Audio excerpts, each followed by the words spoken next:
So today doing something a little different. This is a 1898 US Krag that I have just finished restoring, more or less. When I got this, it was a sporter. It was cut right here where my finger is before the band. No handguard, but the rest of it's all matching. Barrel's really nice. The barrel is uncut. And I'm like, well, it's a nice sporter. Can always restore it. But then the problem becomes, well, where do you find the wood at? The original Krag wood is, especially in Canada, is non-existent. So there's a company out west called Prestigious Wood Company. They sell full one-piece stocks. They also sell this section of the forestock from here up. And they sell handguards. Now there are blanks right now, but they do have the mills for the clips and the cover that goes over the top of the receiver. So if you go to, let's say, Busy Bee and you spend $7.50 on a milling bit and you got a drill press, I'll show splicing this right here actually, how I did it. And essentially it's just lining everything up, putting some black dye on the site after this leaf's popped out, rolling it on, seeing where you need to be, going over, not going over, drawing out the shape of it, sizing everything, and then just milling that out and then clean up a little bit. Should have another clip on that. I'm going to splice it in if I do. When you want to go about fitting one of these,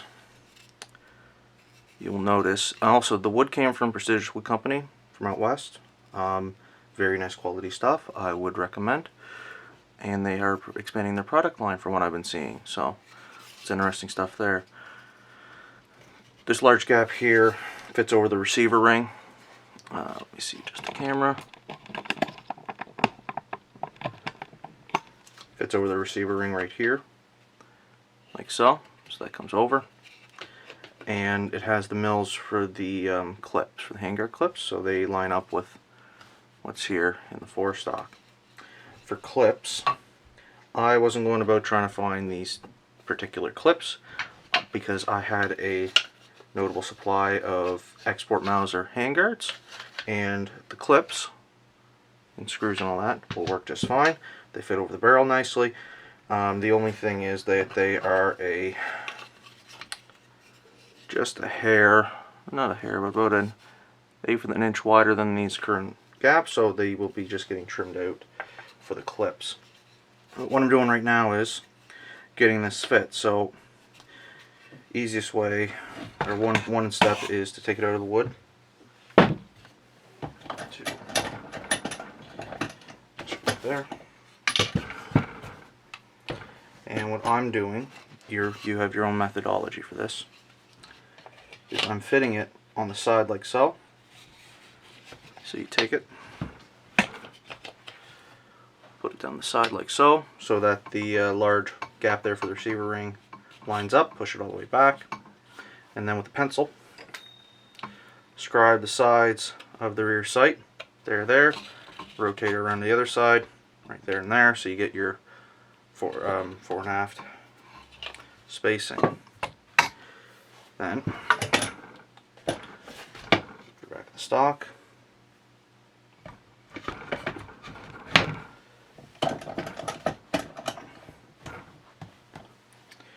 Like so. I am using black Acroglass dye on a Q-tip, and all I did was just go over top here. That's why it's nice and shiny. And so I can see where I want to be, like so. And that puts a couple lines in here, so I know my how wide I can be. Now what I'm going to do, because I know, so with the pencil lines, see if this will show up. So with the pencil lines, I know I can not to exceed there, not to exceed there. I know my width now, which also means I can clean this dye off. And now the main process is I am going to scribe down this inside here with the pencil. I got a ruler there with a cup in it. And I'm going to scribe down here, and then I am going to cut this out. That I'm going to do off camera for both noise, time, and, well, make things simpler, and then I will return and hopefully be able to splice this back together, or the videos together. So that's fairly simple to do. The clips that I'm using on this, now I know this has popped up a lot, I haven't fitted this one yet. The clips that I'm using are off of Export Mauser handguards, because I have just a handful of them, fairly large quantity of them. So it's this rear clip here, they're screwed in, which is nice if you want to take them out. These are Argentine. So they work, fit pretty well. These just need, they're a little long, so that the way they, when they come around, they're a little long on the curves, so they got to be milled back a little bit. It's file work. Rear one's fine. And even with that said, it still pops off nice. I did crack it. This is a me thing that I did. I did crack it up here when I put the rivets in. These are just pop rivets. You can probably find brass ones. This is what I had available. Again, I have this. I can always buy another one. They're not that expensive. This is more for proof of concept. So, oops. Let me see if I can just wiggle this off. I'm trying to be gentle with it because it doesn't need to be. This is just for camera purposes. I'll pull from the front. There we go. So this is what I did. I took the liberty of milling out the sides on the sides here because of the way the sight's set up. That's an artistic decision. So you can do that. You'll also notice between this and the original, there's a lot of grooves from when they cut them out. I thinned them up. I filed all that back. So it also thinned everything up on it. Made it a little lighter. Not even that made it lighter, but it made it a little weaker in the process. But it works. And the color is very friggin' close if the camera's picking that up. Very close, which is nice. Again, this is the only last little piece I got to fiddle with. Might even redo it with the other piece I have. This is the sight with the rear aperture, and this is why they do blanks, because Krag sights is a whole study unto itself. You want some more information on that, go see CC and Arsenal's video. So there's your little rear aperture there, and then the little leaf.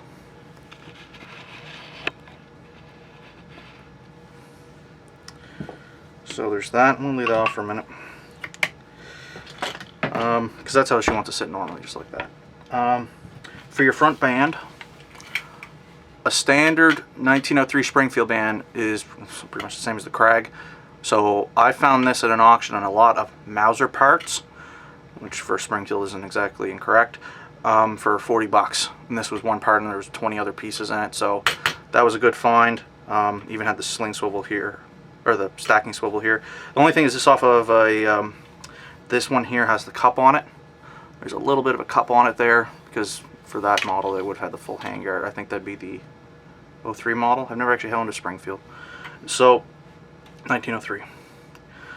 So that's the only thing. That's minor. If you want something that's fitting the roll or putting the hole in the collection until you come across one that's under $2,000 that's likewise good shape, well, this is what you do. You just kind of put the parts together, get a facsimile of the whole thing, because it's only new once, so you're not going to make it look new. Like, I'd have to put a little stain on it, just this one side here. But you can't, once it's cut up, you can't bring it back to original, especially when you're dealing with new production wood and 25-year-old wood. There we go, math hard. So that's one thing to consider. So this is 125 years old. This is brand new.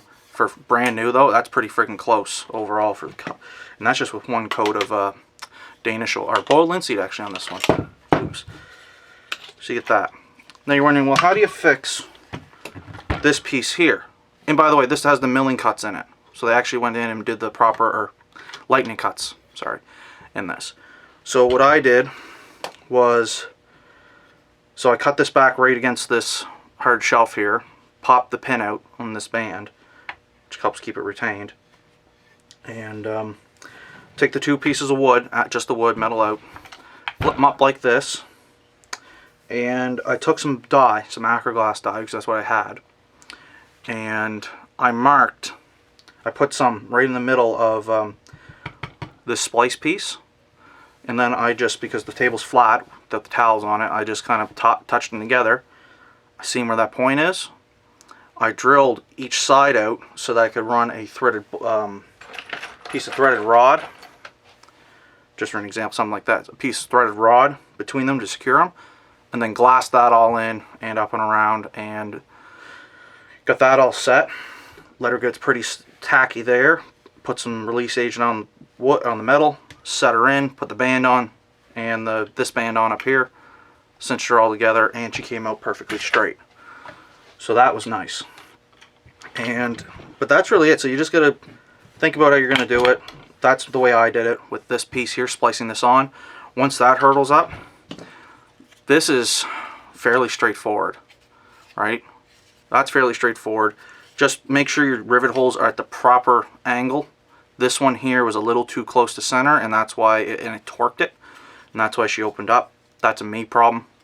Again, human, not perfect. But yeah, so for the 2 handguards in this forend, I think it was around 200 bucks Canadian to my door, which is very reasonable. That's what I remember being. I don't have the invoice in front of me.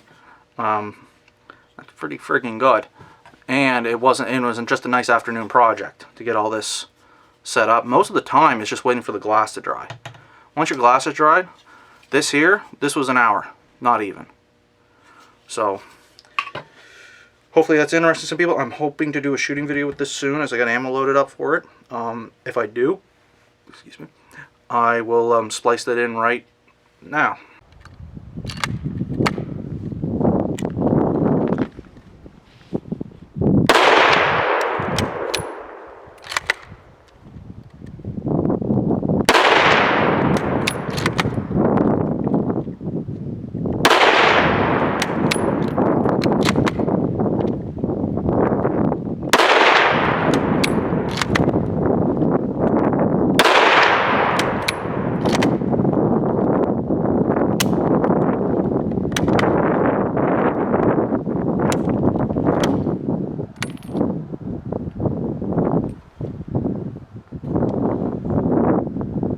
Squib.